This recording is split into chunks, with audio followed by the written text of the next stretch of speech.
WWE 2K17 review. Since the shift to current generation consoles, 2K's WWE series has steered away from the arcade-style formula of its extensive lineage. It's clear that developers' looks and visual concepts want to forge their own unique path to a simulation style of wrestling video game, iterating further and further in this direction with each passing installment.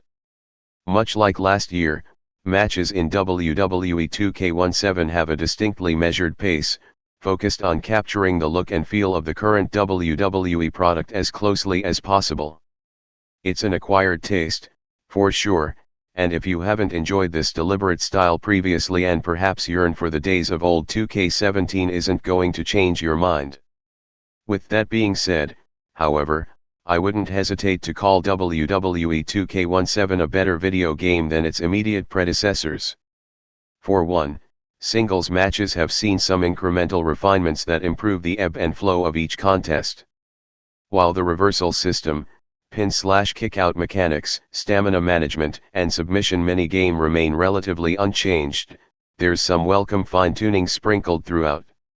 Counters, for instance, now feature a much more generous timing window and come in two flavors, minor and major, with the latter eating up 2 reversal slots but dishing out damage to your thwarted opponent. There's also an alternative submission minigame that ditches the swiveling red and blue blocks for much more intuitive button mashing.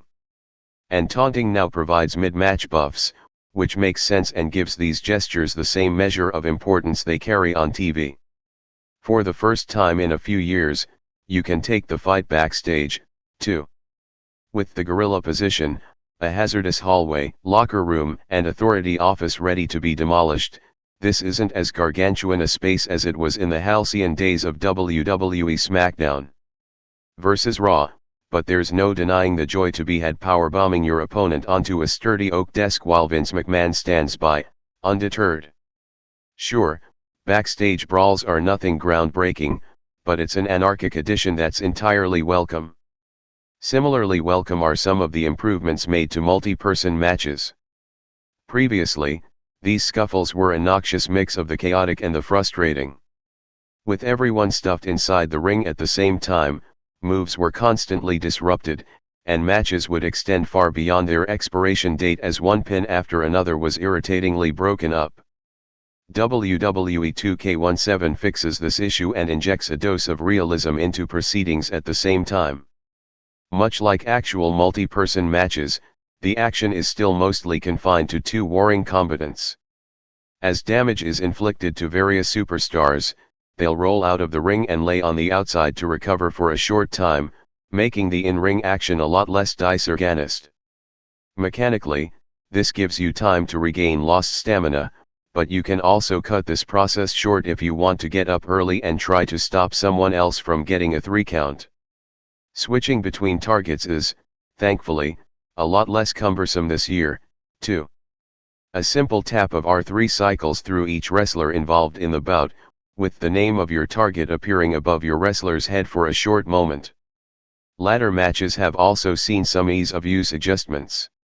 Now, you'll never have to suffer the ignominy of setting up a ladder only to climb it and find out it's not in the exact right position required to grab a dangling briefcase. Ladder placement is now restricted to specific positions dotted around the arena, which certainly makes things easier but does rob these matches of some spontaneity. All of these changes, however incremental, move the needle in a positive direction. But some nagging issues still drag down the overall quality of the in-ring action. Now, I'm not expecting the series to suddenly adopt the fast-paced, arcade-style sensibilities of its forebears, but something slightly more sprightly wouldn't be amiss, either. The pace of the action is still far too plodding, and the game is overly reliant on disconnected reversals dictating the outcome of each matchup. Maybe it's implausible, with such a bevy of moves available, to somehow coalesce the reversal system with the excellent motion-captured animation, but simply tapping a button when a prompt appears above your head feels far too rigid and detached from the action. These issues aren't game breakers, and some will appreciate the deliberate pacing. But the series is still a long way off from being a king in the ring. Online matches are affected by the same latency problems that have plagued the series for years. The general flow of each fight is fine, but the timing window for reversals is impacted, so kicking out of pins becomes nigh on impossible. I was constantly defeated minutes into fights purely because the timing of counters gets knocked so far out of whack that it's incredibly difficult to react with the necessary precision. In most instances, it felt like my button presses weren't even registering. I wouldn't hesitate to call WWE 2K17 a better video game than its immediate predecessors. The lack of 2K Showcase mode this year puts a damper on the proceedings as well. By offering a guided tour through some of the most memorable moments in WWE history, 2K Showcase was a nostalgia-fueled romp of recreating famous matches and being treated to WWE's wonderfully reverential video packages. Its absence this year can't help but strip WWE 2K17 of much of its personality, and that leaves my career to pick up the slack. Much like years previous, my career is still an incredibly tedious slog, as you use a created fighter to wrestle your way through the roster, ever so slowly grinding your way closer and closer to a title fight. It's bland and lacks character, neglecting all of the pomp, spectacle, and engaging storylines that encompass the actual WWE. This is an odd issue, considering how 2K's own NBA series has embraced the idea of sporting narratives in my career. Wrestling should be an obvious choice for similarly scripted stories, but WWE 2K17 is far more interested in presenting meaningless matches and monitoring t-shirt sales than in aping its real-life counterpart. Even the ability to become a Paul Heyman guy boils down to fulfilling a few insipid objectives with minimal payoff. One interesting aspect of my career is the introduction of interactive promos. These exist elsewhere in universe mode, but they make much more sense as a tool to shape your own created character. The aim of promos is to essentially play up your heel or face persona in order to achieve a positive or negative reaction, depending on how smarky the crowd is on any given night. You have 4 options to choose from for each stage of the promo, but these choices are incredibly vague and rarely reflect what your character is actually going to say. This proves problematic when you're trying to lean a certain way, especially if you want your promo to be the least bit cohesive. The writing here is also terrible for the most part, which can't help but break the immersion when Bray Wyatt says "you hate me because you ain't me" or Brock Lesnar complains about a bad smell backstage. With no voice acting to speak of, just superstars moving their mouths to abject silence, this mechanic feels like a first draft that still needs plenty of work. I appreciate the effort, because it's about time a wrestling video game tried to capture one of the industry's most important aspects, but the implementation is lacking. Other presentation issues persist throughout. The commentary is as atrocious as ever.